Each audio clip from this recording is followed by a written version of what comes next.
சந்திரசேகர் பயங்கரமா அழுதுட்டு இருக்காரு. ஏன்டா சந்திரா என்னாச்சு சொல்லு அப்படின்னு உடனே பாத்தீங்கன்னா நடந்த விஷயத்த பூரா சொல்றாங்க. இவங்க உடம்பு சரியில்லைன்னு சொல்லிட்டு போனப்ப கத்தியில குத்துப்பட்டது, அதுக்கப்புறம் சாமிஜி வந்தது, டாக்டர் சொன்னது காப்பாற்ற முடியாதுன்னு சொன்னார்ல டாக்டர், அது எல்லாமே சொல்றாங்க. இதை கேட்டுட்டு ரொம்ப ஃபீல் பண்ணிட்டு இருக்கிறாங்க.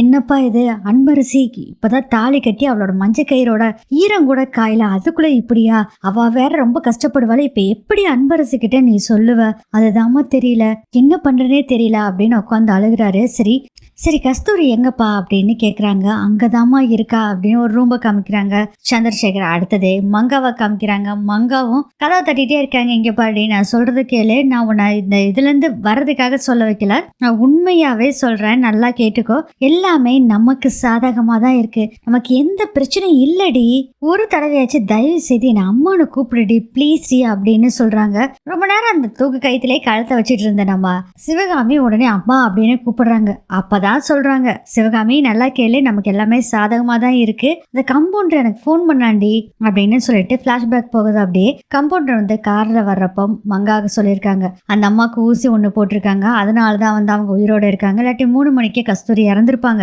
அப்படிங்கிற எல்லா விஷயத்தையும் சொல்றாங்க. நான் காலையில உங்களுக்கு இதை சொல்லியிருப்பேன் மேடம், ஆனா அந்த டாக்டர் வேலை கொடுத்துக்கிட்டே இருந்தாரு, அதனால முடியல, சாரி அப்படின்னு சொல்றாங்க. இந்த விஷயத்தையெல்லாம் மங்கா சொன்னோன்னே அப்பதாங்க இவ தாண்டா நிம்மதியா இருக்கு அப்படின்னு நினைக்கிறாங்க. தூக்கு போட போன சிவகாமி இறங்கி கதவை திறக்கிறாங்க. மங்கா சிவகாமியை பார்த்தோன்னே பயங்கர சந்தோஷமாயிருது. மங்கா சிவகாமியை கட்டி பிடிச்சுக்கிறாங்க. என்னடி பண்ண பார்த்த, நீ எவ்வளவு பெரிய தப்பு பண்ண பார்த்த தெரியுமா, நம்ம சாகக்கூடாது, நம்ம தாண்டி மத்தவங்கள சாகடிக்கணும் அப்படின்னு சொல்லிட்டு, இங்க பாரு இன்னும் கொஞ்ச நேரத்துல அந்த கஸ்தூரி இறந்துருவா, அதுக்கப்புறம் எல்லாமே தப்பு தப்பா தான் நடக்கும், கல்யாணம் ஆன உடனே இப்படியா கஸ்தூரி இறந்துட்டா அப்படின்னு சொல்லி விஸ்வாவையும் அன்பரசியும் பிரிச்சு வச்சிடலாம், அதுக்கப்புறம் எல்லாமே நமக்கு சாதகமா தான் நடக்கும், நீ எதுக்கு போட்டு குழப்பிட்டு இருக்க, சந்தோஷமாயிரு, காத்து நம்ம பக்கம் தான் அடிக்குது அப்படின்னு சொல்றாங்க.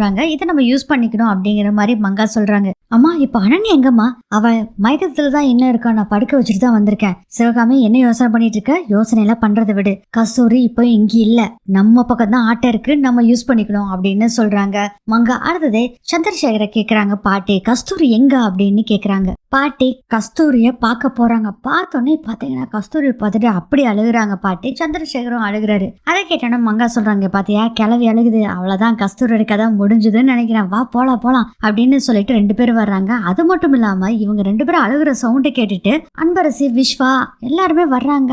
கூடவே நம்ம மஞ்சுவும் வர்றாங்க.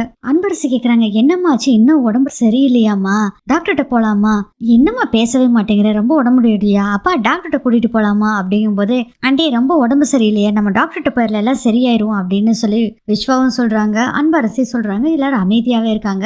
இவங்க அழுத சவுண்டை கேட்டுட்டு மேடம் அழுகிற சவுண்ட் கேக்குது, வா போய் பார்க்கலான்னு சொல்லிட்டு மூர்த்தி பத்மாவை கூட்டிட்டு வர்றாங்க. எல்லாம் இங்க வந்துடுறாங்க.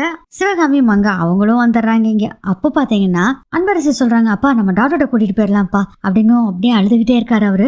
அப்பதாங்க அங்க கட்டு போட்டிருக்கிறத பாக்குறாங்க. ஐயோ என்னம்மா கட்டு இது, என்னாச்சு அப்படின்னு கேக்குறாரு. அப்பா சொல்லுங்கப்பா என்னாச்சு அப்படின்னுங்கிறாங்க அன்பரசி. அதுக்கப்புறம் தான் நடந்த விஷயத்தை பூரா எல்லாத்துக்கிட்டே சொல்றாங்க.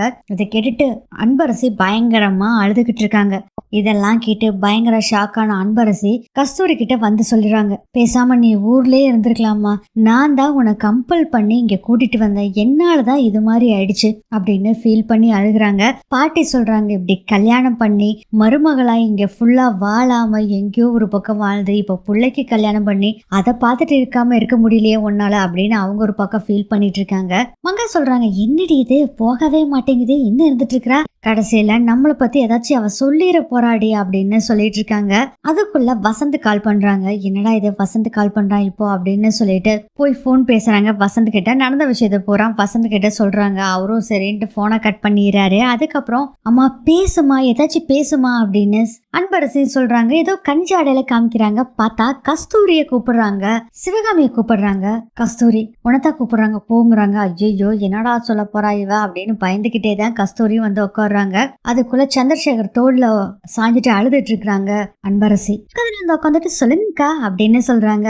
சிவகாமி, என்ன சிவகாமி இது எல்லாத்துக்கும் காரணம் நீயும் அம்மா தான்னு சொல்லிடுவேன்னு பயப்படுறியா அப்படின்னுங்கும் போதே பாத்தீங்கன்னா உருக்குங்குது, என்னடா இது வத்தி வச்சிரும் போல இருக்கே இந்த கஸ்தூரி அப்படின்னு பயந்துட்டு இருக்கிறாங்க. பயப்படாத கஸ்தூரி, நான் உன்னை காட்டி கொடுக்க மாட்டேன். இவங்க 2 பேரும் ஆக்சுவலா பேசுறது குசு குசுன்னு பேசுறாங்க. அதனால சுத்தி இருக்க யாருக்குமே இவங்க 2 பேரும் என்ன பேசுறாங்கன்னு தெரியல. நான் சாகும்போது உனக்கு போடுற பிச்சை இது. நீ இனிமேல் வாழ போற பாத்தியா வாழ்க்கை, இதை விட பெரிய தண்டனை வேற எதுவுமே இருக்காது.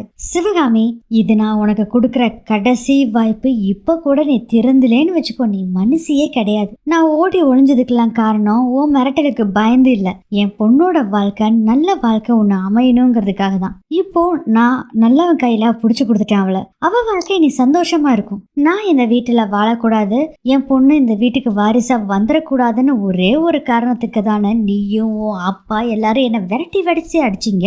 விதி பாத்தியா இப்ப எங்க கொண்டு வந்து விட்டுருக்குன்னு. இப்போ நான் தீர்க்க சுமங்கலியா அவரு மடியிலேயே கண் மூட போறேன் அப்படின்னு சொல்றாங்க. கஸ்தூரி, எப்படியோ சரி, நீ உண்மையை சொல்லாம இருந்தா எங்களுக்கு அது போதும் அப்படிங்கிற மாதிரி பாத்துட்டு இருக்காங்க சிவகாமி. ஒருவேளை சிவகாமி திருந்திருவாங்களோ என்னன்னு தெரியல. நீ வரக்கூடிய எபிசோட்ல தான் தெரியும். இதோட இந்த எபிசோட் முடியுது.